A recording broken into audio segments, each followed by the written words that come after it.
You're listening to the Kazual Sportz Show. Palmer stepping away at first. Palmer extending the play. Crosses the field. Larry Fitzgerald. Fitzgerald is going to take it into Green Bay territory. The show exclusively known as the voice of the Arizona Cardinals fan club, the Bird Gang. Fitzgerald inside the 30, the 20. Fitzgerald is insane. Now with your host, Earl Burnett, a.k.a. Casual E. Bird Gang on 3, 1, 2, 3, Bird Gang. Welcome again to another lovely Monday night and another edition of the Kazual Sportz Show. I am your host, Earl Burnett. My man on the other square there, Hollywood Square, is Gilligan. one and only Gilligan. We should have came on with your little music. That would have been pretty cool. But welcome to another show, Bird Gang, Suns Nation, and all those sports fans out there. Another quarantine Monday, and it's starting to get to the point where things are opening up, so we're starting to come out of the house now, and I'm still not down with that, but it is what it is. And if you want to follow us, go ahead and hit us up on our four outlets on social media. Follow us, Facebook, Twitter, Instagram, and YouTube. And, of course, you can go to www.ksrnaz.com and download the Android and iOS apps. Therefore, you can have the shows and all the shows that are on the network at your beck and call. Another week, man. Here we are. We're here. Yeah, we keep making them. Somehow we making them every week. We've been here every week, so we'll see how this goes until we can't go no more. So, but what's up, man? I mean, I know the wife has the surgery tomorrow, right? So yeah, tomorrow. How's that been for the week? It's been tough, man. She's been hurting real good, and hopefully tomorrow is just going to be the end of all the pain. So bright and early, we're going to get her over there. But this is COVID related, apparently. If you break your leg and you need surgery, is that right? You got to go get tested and make sure you don't have it. So we did that the other day, and she does not have it. And y'all for surgery. Trapped in there since it all started, so I don't think I ever see you go out. No, I haven't really gone anywhere. Right, but so did they do the new type of test, or is it the same old one when they stick it like halfway up your face in the back of your nostril? So they went up, and then they did the blood test too. Oh, okay. So no antibodies, which was interesting, but that only goes 4 months back, we found out. So like that theory of us maybe having it in January, this test wouldn't have figured that out. Valid. Mm-hmm. Really? So we might have still had it. To tell you if you had it or not. Yeah, it only goes back to 4 months. Oh, is that right? So maybe who cares? I mean, it is what it is. But yeah.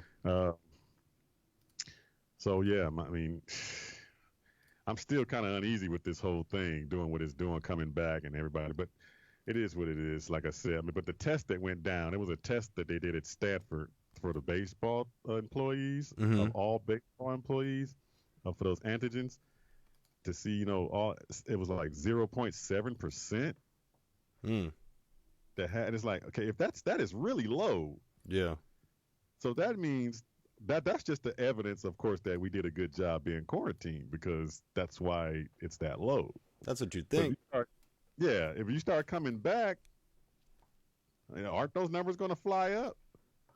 That's just that's just common sense to me. I don't know. Yeah. I don't know. Or the counter theory could be, again, if this test only goes 4 months back, we all had it, but now we don't know if we had it because it's been around or whatever. It's all over the place. Right. There's really nothing you can. There's no one thing. Like I was venting the other day. I just want the truth. That's all I want. Yeah. I don't want this to be motivated by money or politics or whatever. I just want to know the truth, man. It's never going to happen. But, man, I just remember back a month and a week or so ago, we were in Arizona feeling good. Like, it's only 6 cases here. Now we got, 11,000. Too many. Yeah. And then, we're sitting at 500 or so more people died from it just here alone. And then I saw I listen to this stuff every day just to see where the peak is. Yeah. We got to a point where we had 33 deaths a day. Now it's kind of dropped down to like 21, 22, and it's going down. So I figure we hit our peak already, I guess. I'm not sure. But like you said, man, somebody just tell us the dang truth so we can know what to do, Yeah. But it'd be nice. Yeah, but in other news, belated Mother's Day to all you mothers out there, and I hope you all got treated, as good as possible, considering the circumstances. Considering these circumstances, exactly. I mean, mine, I had to do a long distance thing over the phone. You can't travel, can't do anything, so it is what it is. But I hope you all had a good Mother's Day and at least feel special, because those Mother's Day, without them, there's no us. Yeah, and take it from me, the mother of my children is laid up with that broken foot. Her value just goes through the roof even more and more. If this was a contract year, man, I'd have to pay her. I'd have to pay her the max. pay her her money. Pay her her money. One thing we know about that, she can't lose her job being hurt. Yeah, that's true. It's on the injury report. Let's find out what we got going on, man. You know what we do.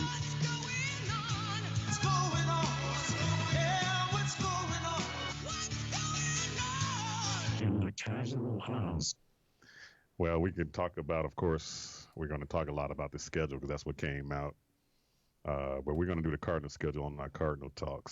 But there's some other things on the schedule that we can talk about. But the first thing we want to talk about, of course, is that Last Dance that went down episodes 7 and 8. We can talk about that. Man. The show's it's so good.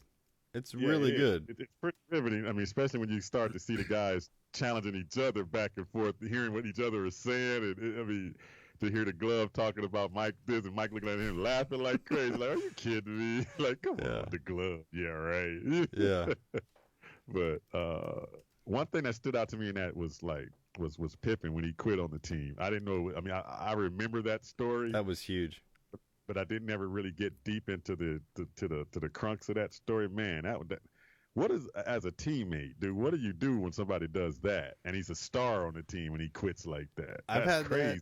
I've had that happen in high school. We had a guy kind of walk out on us for a game or two, and it was rough. I mean, you're still friends with the guy, you're still cool with him and all, and we welcome him back. But at the time, you're just kind of like, what's the deal? What's going on? Where are your priorities at? And it can be challenging for a team, and at the pro level, it's going to be even worse because this is people's jobs and livelihoods that you're toying with. But the bigger thing that I think kind of stuck out to me was the Steve Kerr battle and the Scott Burrell.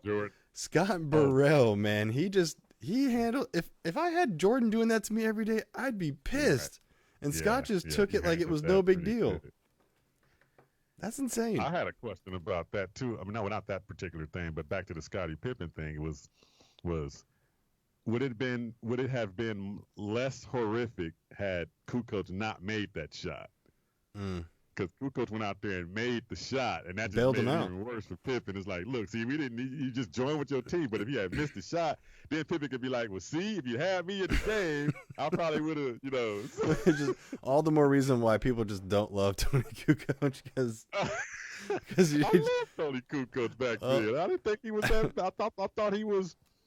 I guess Scotty didn't. That team, okay. They didn't treat him right though. From what I know, I thought they always was on him like 100%, always on him all the time, and he was just trying to do his job. But yeah, I guess like we said last week, it's hard to play with Mike. I mean, like that. Then B.J. Armstrong gets traded to the Hornets and has one good game and shows Mike and them up. And Michael just needs something all the time. Yeah. Did you see that? Yeah, he just divulges the information and twists it and uses it as fuel. Yeah, it's like, why do you have to do that? You are who you are. If every car in America had Michael Jordan's engine, we wouldn't need fossil fuels. Let me just put it to you that way. We wouldn't need it. We would just be able to turn anything into motivation, into fire. Right. Like, and BJ even admitted, he's like, man, I probably celebrate a little too much. Once you did that, once BJ celebrated too much, you knew it was over. Because he said it himself. Yeah, I know I shouldn't have did. And that's what Michael said. BJ knows better. He knows better. I'm like, damn, Michael was a freaking maniac, man. He didn't care about nothing. That was crazy. But he kind of felt like that, like he needs to have that water boy where you just visualize an attack. Like Mike had to make up stuff. It's like, visualize what he said and attack. Okay, so what else we got here we could talk about? course, I got one for you. Came out. Yeah, the NFL schedule is out. The NFL schedule came out, and some pretty interesting games on the docket. I mean, like I said, we're going to get into the Cardinal one because specifically later. I mean, in the Cardinal talk.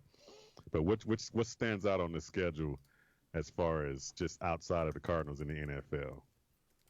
I mean, I like Week 1 for the Buccaneers. I think that's going to be a great matchup. Oh yeah, okay. Yeah, that's the Saints, I believe, right? It's just going to be a great game out the gate. Wanted to start with see what Brady's got with the Bucs, what the Saints can do.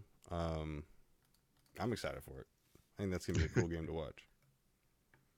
I think out of all the schedule, the easiest schedule ended up the Patriots, right?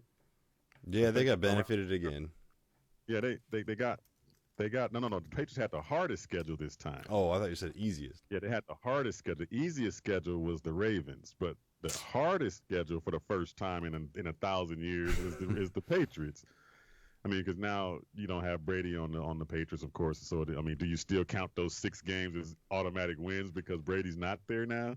I don't know. So I mean, pretty even. So it's pretty up in the air now. So I'm shocked by that because opening up with the Dolphins, and they have early on they got some pretty tough games: Seahawks, Chiefs, Niners, Bills, Ravens. It's like all in the same first 8 games. They got a pretty tough schedule, so we're going to see what they all about without Tom Brady. That's going to be pretty interesting. You would assume that the schedule would favor Belichick instead of Brady, but not the case.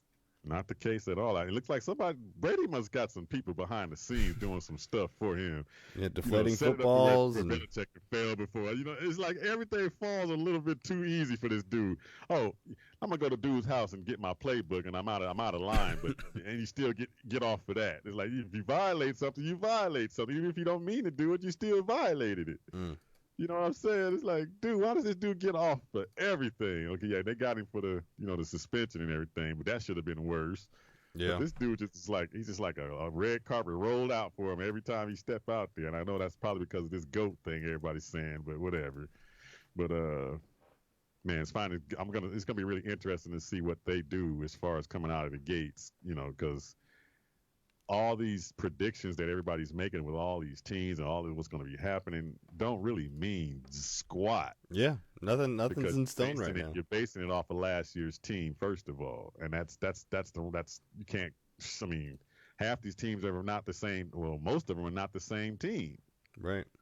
So it's going to be kind of hard to predict who's what and what's going to happen. Wins and losses. But I mean, hard schedule was not a hard schedule. Nobody knows because you got what. We had 12 playoff teams last year. Of those 12 playoff teams, which one of those are going to actually make it back? Every year it all replenishes itself. Every year, new teams there, a couple of new teams are there every year. So yeah. So the schedule really doesn't really mean much until you get into preseason and you get into the first couple of games of the season. And you can see what that team's about and injuries. Kind of gauge it. Injuries too. They tend to open up a team here and there.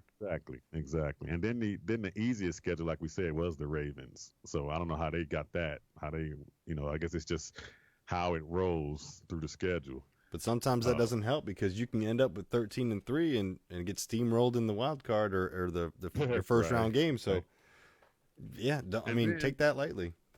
Yeah. And then here's another thing that I'm looking at off the schedule that we can talk about that we are talking about right now. How come it is? I mean, I understand right now the Arizona Cardinals are getting a lot of national writing about what they did in the draft and what they did in the off season and all that. I get that. How come it is that when like we've been in quarantine for almost how long? A long time. Yeah, a long time. How come it is that when NFL Network or ESPN is going back to in the archives is showing something, they always got to bust us out with that Super Bowl 2008 of us losing to the Pittsburgh Steelers. They bust that out all the time. Well, it's iconic. Like, I got nothing else. I mean, I'm pretty sure we got some other good things that happened. I mean, we did some good things in that run that you can play those games leading up to that game. Why does it have to be the game all the time? Did you have to play that one? They just played that one last night again. It was one of the greatest Super Bowls, even though we were on the other end of it. The best Super Bowl ever played, but still, do we have to keep reliving it? It's like, damn, it just went all over again. I was like, damn. You're only thinking that because you also just relived Paxton's shot. So, I mean, come on. Probably, yeah. The only thing we should be watching right now is 2001 Diamondbacks and nothing else. Right. Man, but they still got the MVP wrong in that Super Bowl, and I don't care what anybody says. Foot lapped over foot is not 2 feet. It still equals 1. I'm with I you, don't man. care what I'm with somebody you. says. If I'm you with rest your foot on your other foot, and you stand up on one toe, just because those 2 feet are together don't mean they're 2 feet touching the ground. And when you look at that replay, every single time I do not see 2 feet or 2 toes touch the ground. I know. I just never have. I've never seen it. I know. And I'm not trying to be that person that said we should have won. No, I'm just saying I'm looking at it. Clearly, it does not look like he had both. He had 1 foot overlapping the other one. Yeah. Well, quiz for you because I don't remember do you know what down that was on that play? 3rd. Yeah. Okay. So I mean, arguably, you can say that they could have just done another play, but right. That would have been a lot harder to do. That's true. That anything could have happened. I mean, I believe it was 3rd down. Mm. No, actually, it was 3rd down. It was 3rd down. And I love that story that A-Dub told recently about that particular defense they were playing in that last drive. They shouldn't have been in that defense. He didn't like that defense they were in because it brought him out of the secondary and put him down in the box. And he would have wanted to be. And he would have been around the ball had they been in the right defense. But had he had gotten to Ben, maybe that was the counterpoint. Maybe they tried to get him at Ben. But they didn't even get to Ben that much. I mean, you really can't. He's so hard. And when you got to him, you just hung off of him, and he threw the ball anyway. Yeah, so, it's like tree trunks for legs. I would have switched up as soon as San Antonio ran that big 30-something yard. I would have switched the defense up because he was eating him alive after that. There's no way I would have switched it up. But anyway, that's long gone. We're trying to get over that, and they keep playing it on. Yeah, there's no time for healing when they keep reliving it. You can't heal when you keep having to relive it. Yeah, you got to keep reliving it. It is what it is. But we'll be right back. We're going to take a break here and get into the Cardinals' schedule. Are there any advantages, disadvantages? Do we have a tough schedule? Do we have a schedule to where we can win more than 5 games? We'll be right back. We'll talk about it. KSRN, Kazual Sportz Show, Earl Burnett, Sean McConnell. Stick around for a game. We'll be right back.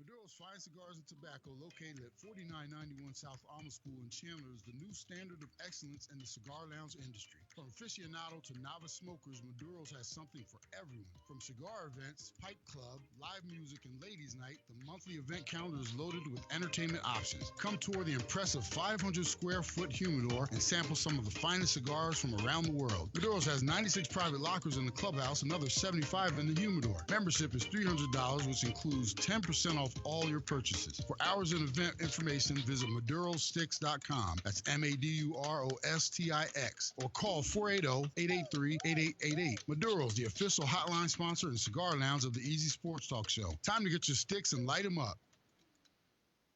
KSRN has the inside track on all things sports, with topics and opinions from former players and local personalities. Catch 15-year NFL veteran Ed Smith and Jay Adams on Easy Sports Talk every Saturday. Unfortunately, with this back and these knees, I don't quite have that ability, or at least I use. For all things Arizona Cardinals, tune in Monday nights with Casual E and Sean McConnell. Bird gang. I know it was another tough loss, but keep encouraging. We miss you, BA. And now, you can exclusively listen to former Arizona Cardinal Jeremy Bridges on his show, JB and Benny Blue Review. Exactly. Sending a message out to the world. Always playing that message. Yeah. Yes, your guy, Benny Blue, comedian extraordinaire. Exclusively on KSRN, Kazual Sports Radio Network.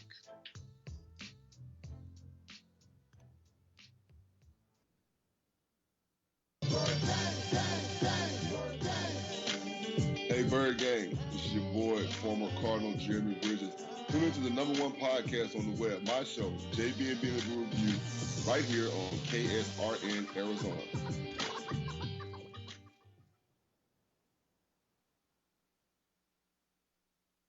When was the last time you had your awnings cleaned? What about the oil stains on your driveway? Majestic Services has you covered. They're your pressure washing and window cleaning experts. With over 11 years of experience, they'll provide you with a free, no-obligation quote for your awnings, driveways, stucco, concrete, asphalt, pool deck, stone, and more. Give Matt a call at 602-881-8228. Commercial or residential, let Majestic Services do your dirty work. 602-881-8228.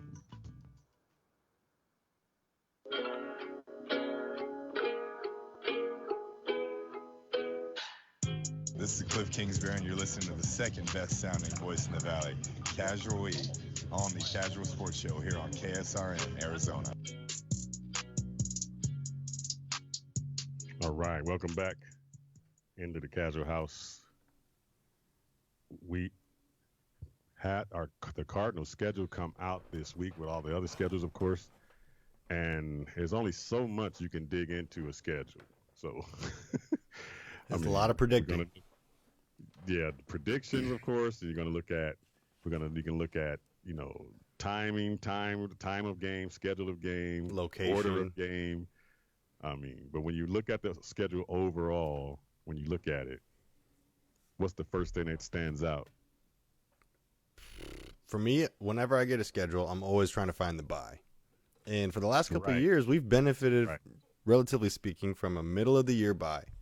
Exactly. And that, I don't know how we keep pulling that off, but I like it. They didn't do it to us. It wasn't great. They kind of switched it up on us and gave us that week 10 or 11, 12, one of those, and it was really bad. Yeah. But they went back to our norm, which is that mid season, right in the middle, and that's perfect. And I don't know how we get to pull that off, but we got it back. So that's good. And then also those Eastern games, 10 a.m. games, we usually get 5 or 6 or 5. They're brutal. 2, I think, on this schedule, right? You got week 4, week 5. Those are the 2 10 a.m. games. You got an 11 a.m. game week 12 with the Patriots, 11 a.m. with the Giants, but the 10 a.m. games, those early ones, are back to back, and they're both on the road right away. And I believe we were one of the 6 teams that requested, or one of the 8 teams that requested to have those back-to-backs to where we can stay on the East Coast. Yeah. And I don't know for sure we were that, or I don't know if that's actually accurate or not, but. And that was the thing that came from BA. I never started paying attention to that until he came around, and that was trying to say, hey, we're going to stay at, what was it, Greenbrier or something?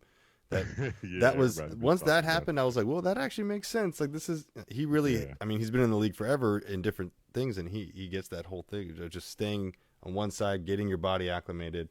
It makes perfect sense, and it is a little bit of an advantage. And in the NFL, the small advantages is all you can get because they add up. Right. And then, of course, right now, COVID-19 is kind of controlling everything right now. So California is saying we're not allowing mass groups in our stadiums or anywhere in California until we have a vaccine. So that's let's bravo to whoever's running California, because that's how it should be everywhere. But since it's not, they're talking about California teams needing places to play at that our stadium could be their home as well. No residency, no vacancy, no room in the shelter, no room in the inn. Get out. And seeing that we take had yourself to 7 Vegas. Home games this year to begin with. Now we've gotten the Mexico game we got back, and now we're going to get another one back added. So now you're talking almost 9 home games if that happens. If the 49ers do come, or is it 9 home games? Because when they come here, they pretty much take over our stadium anyway. So is it really a home game, or will it ever be a home game? Because it doesn't matter. Will it be any fans in the stadium to begin with? That is the bigger question, because you get the schedule. What does it matter where it's being played if there's no fans? The schedule was this big deal that they do it up every year, and this is the year where you're kind of like, why are we just sending out an email? Why are we doing this thing? I'm glad you just said that. Have you noticed that everybody's ignoring that, though? Yeah. Everybody's ignoring that little elephant giant elephant in the room, but they just want to talk schedule. Ooh, Brady's going to play here, and so and I'm like, is everybody just ignoring what's really going on? Who's going to play anywhere? Yeah. I think they know the damn season for the half. The NFL still doesn't realize that they're quarantined. I mean, like, week 2 of being quarantined, you realize, like, oh, man, I'm going to be home for my birthday. I'm going to have to cancel this trip and this trip. And the NFL's like, no, look, everything's fine. You can't even have a rookie camp that's supposed to be happening right now. And you can't have a virtual practice. Here, you throw the ball. I'm going to catch what you think you – I mean, come on now. Yeah, run this out for me real quick. Oh, man. But, yeah, that's going to be – I mean, of course, the reality of the whole matter is that this COVID-19 thing is going to restructure everything in sports. We know that. So to look at this schedule and everybody's getting all excited about what games and all that, to me, I'm looking at, okay, if there is football or this schedule gets pushed back to some point, at some point, when we do get to play this schedule, hopefully we're playing this schedule with a vaccine in place. Because if that's the case, that's why we're playing. Yeah. Otherwise, I can't see sports continuing. I can't see it happening. I just don't see it happening. Maybe I'm the stickler in the room that the killjoy or whatever you want to call it, but I can't see it happening. I don't. Well, there are some baseball leagues in Asia. I want to say it's the Korea Baseball League is one of them. They are playing, and their players are wearing masks, and they had fans sit 6 feet away, and now they're starting to let more in, and they're kind of just dialing it in slowly. Okay. If the NFL isn't looking at this, and the MLB and the NBA, if they're not looking at this, they're not in the business of reopening. Right? Yeah, they have to. They're waiting to see if somebody break out with it and what they do when they break out with it. That's what they're waiting for. We want to see what happens if you get back and something happens when you get back. What you gonna do? They want to see that. Yeah. Before they say, okay, hey, it looks pretty cool. Let's go ahead and jump in. Right. So I don't know. I mean, it doesn't make sense to me that if you do come back, and somebody had this plan, if you come back and then somebody gets it, shut down for 3 weeks. Because the second, especially with the NFL and the American leagues, the MLB and the NBA included, that the second you go and you get it, you get the virus, there's going to be some person that's going to try and sue the team for letting them in there with a group of people, and one of them, someone's going to try it. They're not going to win, but someone's going to try it. You live in, man. That's the world you live in. Somebody's always trying to gain some upper hand some way. And every team doesn't want to have to deal with this law side of it. It's just not worth a headache. It's not. But that, I mean, it is what it is. But hopefully, I'm hoping, things can start to get, where we can operate and get some sports back. And right. But this schedule, I mean, you look at our schedule, man, if everything goes accordingly, and we could probably open up 4-1 or even 4-0, 5-0, 4-1 somewhere. If we're taking care of business the way we're supposed to, because it's a pretty favorable schedule early on. The first 6 games. I like the first 6 games. I think the whole season is decided in these 6 games. If you go 4-2, anywhere between 6-0 and 4-2, that's really going to set you up for success, so that you can afford to drop maybe to the Bills or Seattle or even the Rams or whoever. Maybe the Giants beat you on their home field, but you can maybe afford to slip one of those games in there as a loss that you were hoping was going to be a win, but you were kind of 50-50 on. Those first 6 games are crucial. I think you could beat Dallas in Dallas. I never believe in Dallas. The San Fran game, week 1, that's the big one, right? But like you said, if they're playing in Arizona, I think everybody's sleeping on that game. Which one, Dallas? I mean, the opener. I think they're sleeping on just handing that to San Francisco like we don't have a chance in that game. Oh, I think we have a chance. They're sleeping on us because we have the same team coming back, plus the injured people that were injured, right? That were key pieces to our team coming back. Because we played them middle of the season twice. Robert Alford, and you got now experienced Byron Murphy in secondary with Patrick Peterson coming back being on top of his game. Then you added some pass rush with Kennard, and you added some other guys with Campbell. You added more depth to the defense, and you got somebody to plug the holes up in the middle a little bit to stop the run. And then you got this Swiss Army knife running around the dang field, and nobody's going to know where he's going to be at. Hopefully on the tight end. Mr. Kittle all day long. Right. So And our offense was the only offense that really moved the ball on them at a good alarming rate to where they couldn't stop. 3/4 of both games, I felt like the Cardinals were actually functioning really well as an offense on both of those games. So what are they going to do with D-Hop? What are they going to do? You better double him. And so when you do that, you're just going to leave Fitz and Kirk running free. You can double him, but if Sherman's that other half of the double, it might as well just be single coverage. Screwed. Sherman can't cover him. So no, I'm not saying that.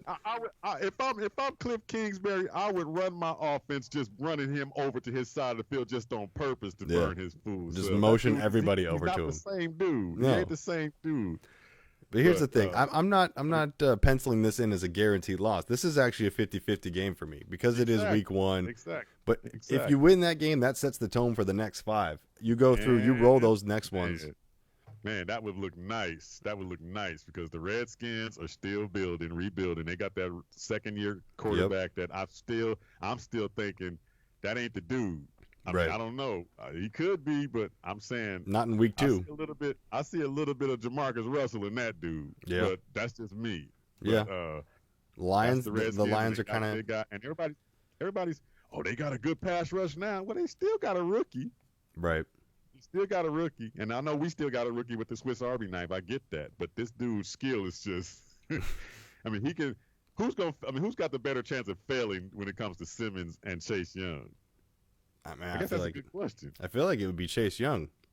Yeah, I do too, because it's like, I mean, shoot, when one spot don't work out, we can try this dude at any other spot that we can, on our main roster. Yeah, he may not. I mean, they may both fail, but Simmons will take 3 years longer to fail because you're still plugging him in different spots, seeing if he can make it work. That's true. That's true. But Chase, all he can do is just put his hand in the dirt and go after quarterbacks, and that's what he does. So. And then you got the Lions. Can he do it on the next level? Then you got the Lions next. And why do we always have these dang Lions on our schedule every year? It always used to be a good matchup when Megatron was there. It was Patrick and Megatron. Those were great matchups. Now I don't know why. How come doesn't it supposed to alternate? Don't we supposed to be in Detroit this year? They were here last year. Now we're going right back here again. Yeah, I don't know how that happened. I don't know how that does that. I don't know how they work that the way. I don't know why Detroit's saying we cool with that. We like playing in Arizona. Our fans hate us. Control of the schedule now, but this team is on our schedule every year, and it's always early. Yeah.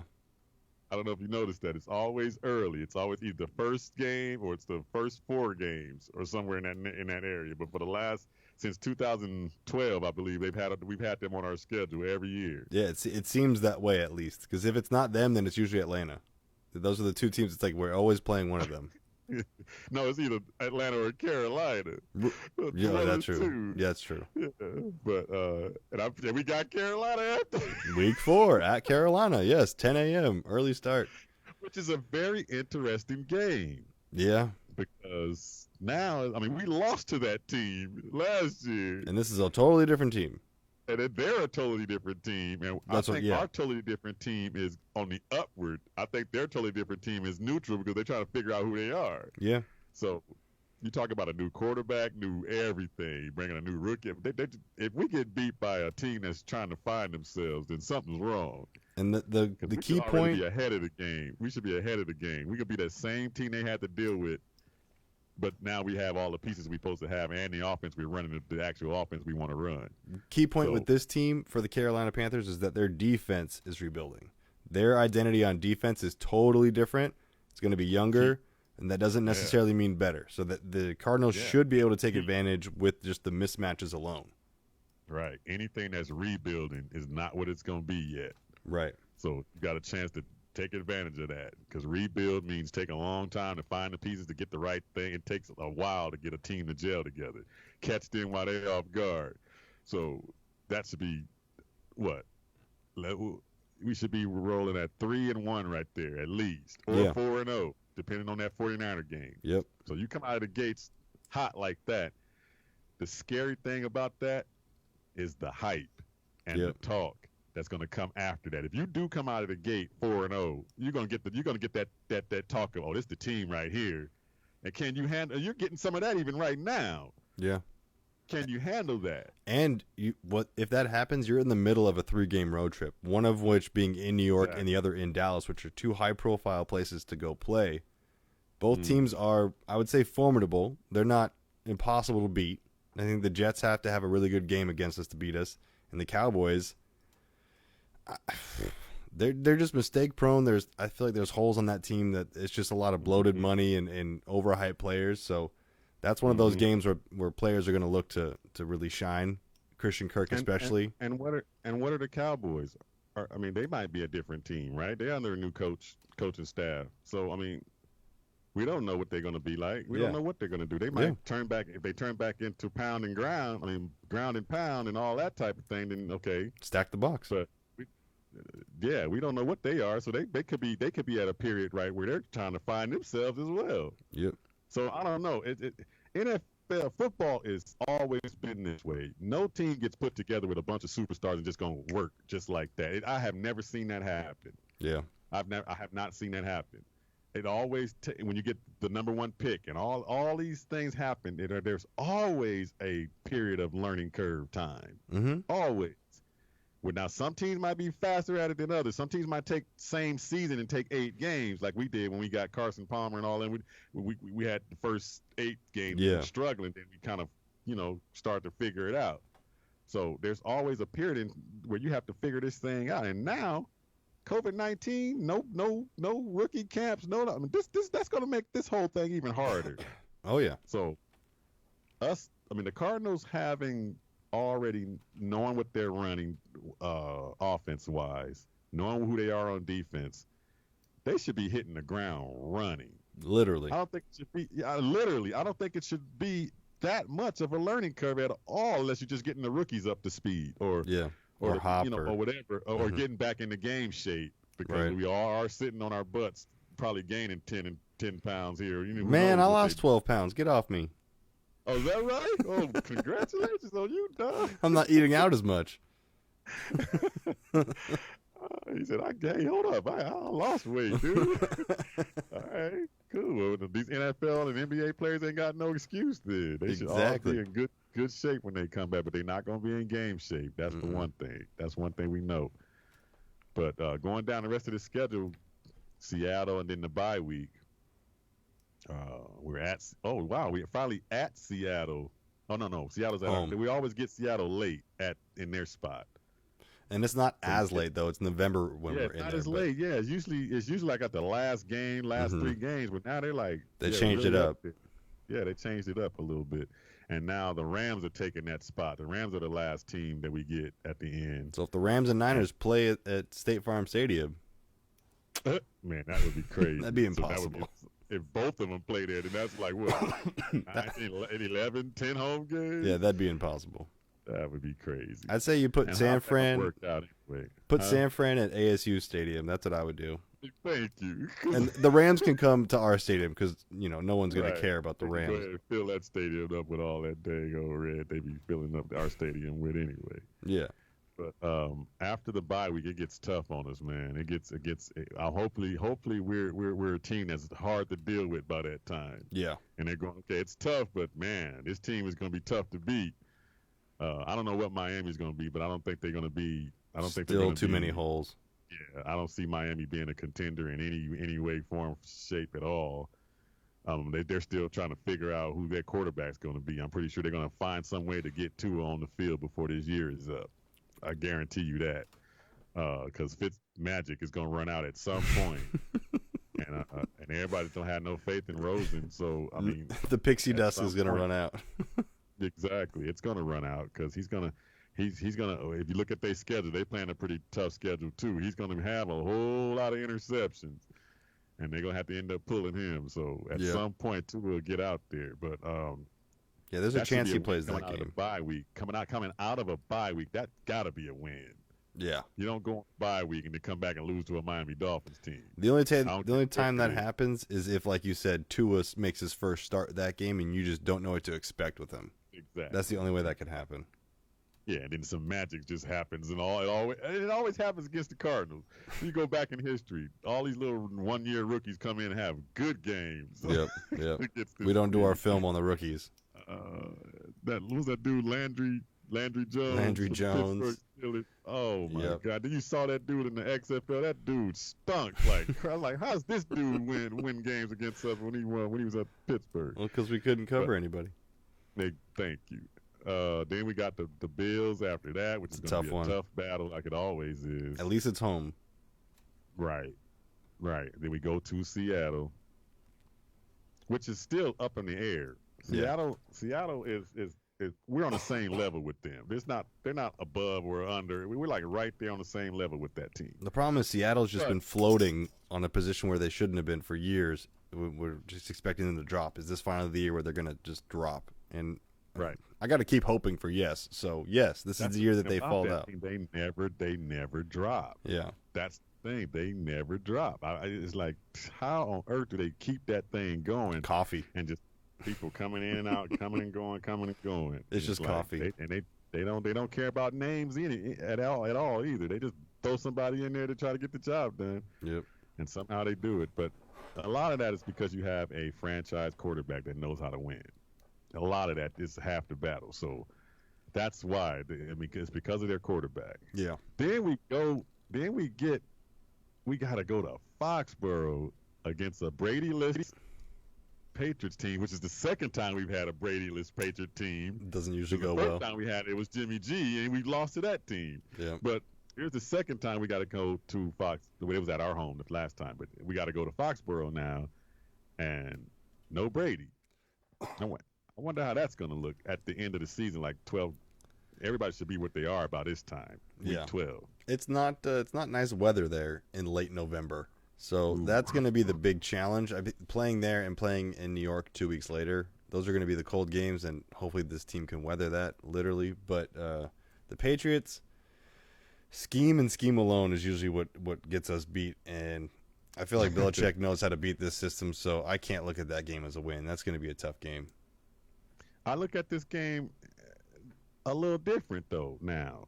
Now that you have corners that can cover in space, corners that can cover in small areas, slot receivers you can cover. If you can cover those guys on the New England Patriot team, you can kind of minimize what they do. Yeah, I mean, if you're using Isaiah Simmons to bust the screen. One-on-one cover guys, especially Simmons now, and you can throw him in there with the tight ends or, whatever that the Patriots are doing.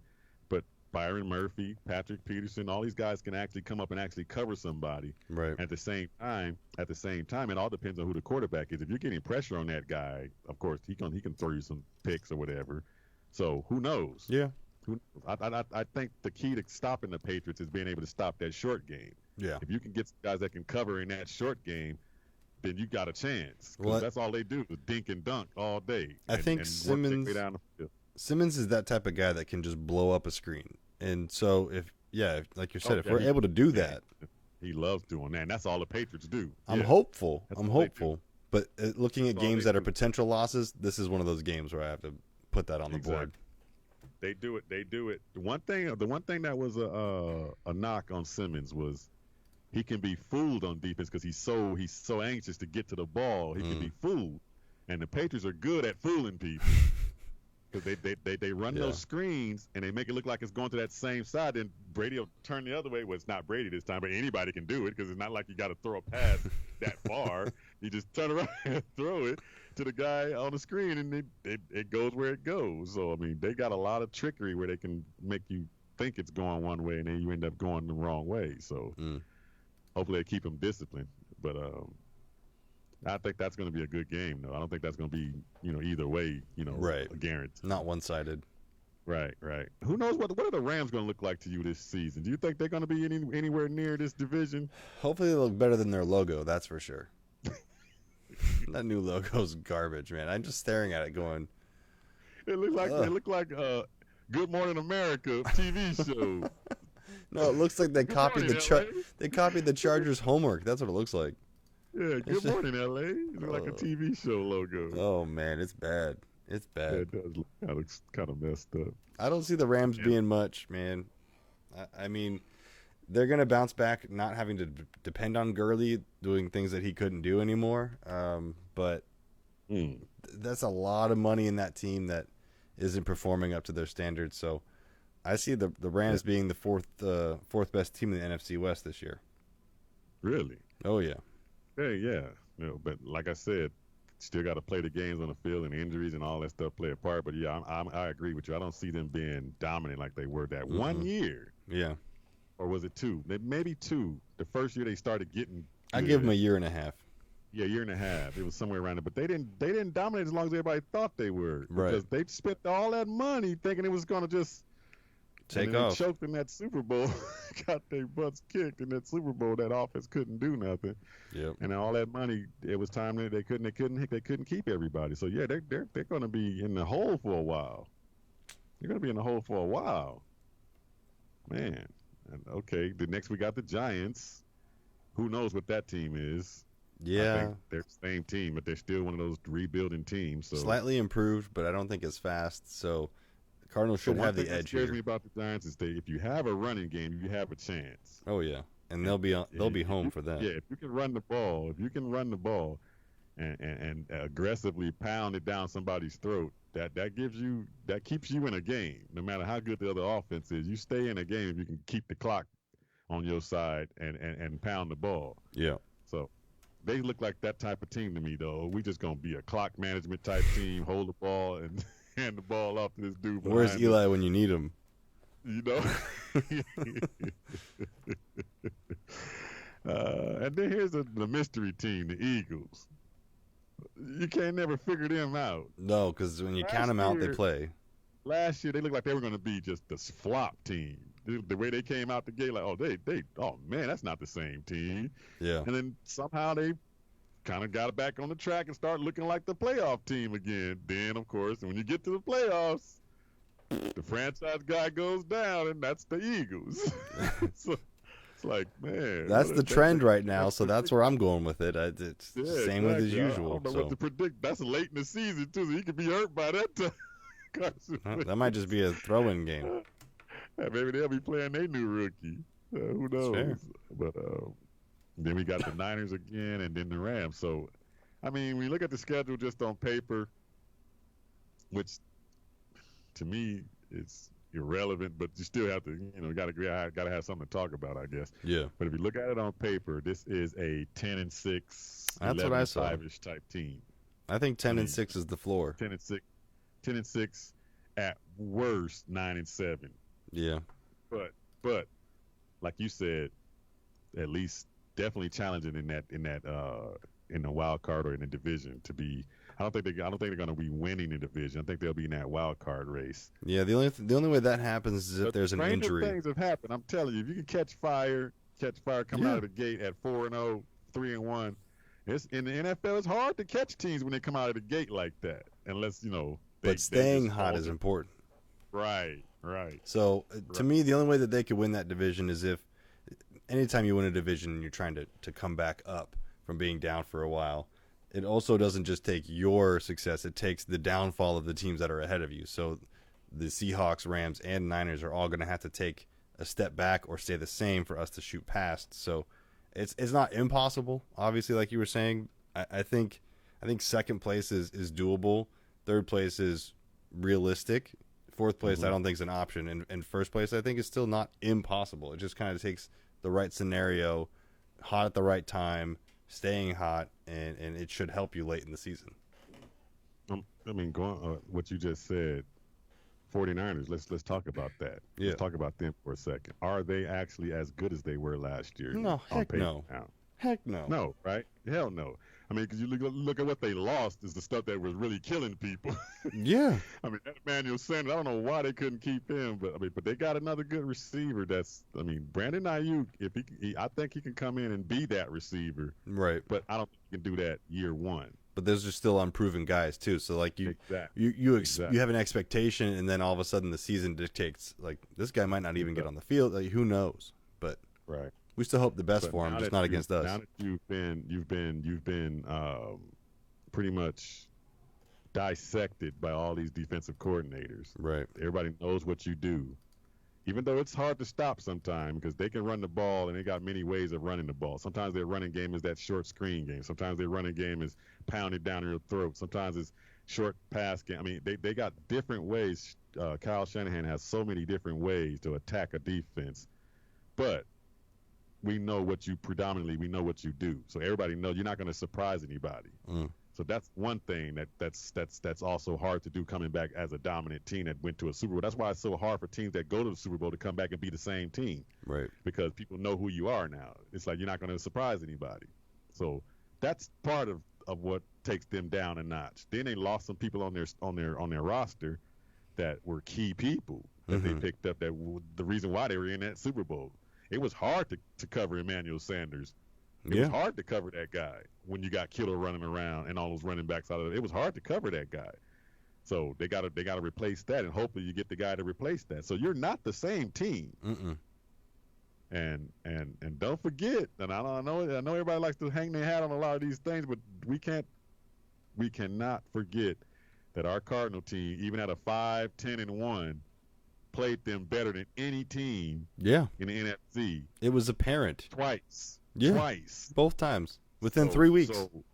So, and not only did we play them good, we punched them in the mouth a few times. Yeah. The first game, we ran a brand new Kenyon Drake on our team for 2 weeks. He was there for 3 days. And came out and just balled out running on that team. Yeah. So, man, and now with our team the way it is now, if you can imagine where Hopkins is going to demand that double team, that space is just going to just open up a little bit more when Kyler can run through there and the running backs can get through there. So I don't know. I don't think the 49ers are that far ahead of us as everybody think they are. Right. I mean, they're basically just getting handed the division right now, which I don't think is fair. And the Niners' schedule isn't as easy as ours. I feel like we have a easier schedule than they do. Oh yeah. That's another good point. I mean, because if they got a tough schedule, then we got a chance. I mean, what is the 49ers schedule the first 5 games? Like ours is pretty easy. They play first 6. You really can say easy, but you never really can mean easy because you never know. You got to get on the field. Anything can happen. But just basically based on what we know, the teams that we have on our schedule, the first 5 games, we should win 4 of those games. Their first 6 is going to be us, Jets, Giants, Eagles, Dolphins, and Rams. So it's not a challenge in that first 6. They're about the same as us, easy. Yeah. So they're going to come out the gate probably undefeated. But they do have. They're at Patriots. They got Seahawks, Packers, Saints, Rams, Bills. All in a row? Yep. Then they go Bills, Redskins, Cowboys, Cardinals, Seahawks. So that middle can really make or break them. That middle schedule is brutal. Yeah. Man. Patriots, Seahawks, Packers, Saints. See how that goes. You could drop 4 straight right before Thanksgiving. Right. The only thing is with the Packers, they didn't really make no moves. I don't think they got any better or worse. But right. It would just be the battle of the quarterbacks, yeah. It just Rodgers. What they did to that team. Yeah. You know what the 49ers did to that team. That's my true. Goodness. That's true. Man, so yeah, this could end up a good race for that division. You never know. Yeah. You never know. It all depends on how well all these pieces the Cardinals picked up gel together and stay healthy. Right. That's always the big risk and the big marker in the whole thing. Can we stay healthy?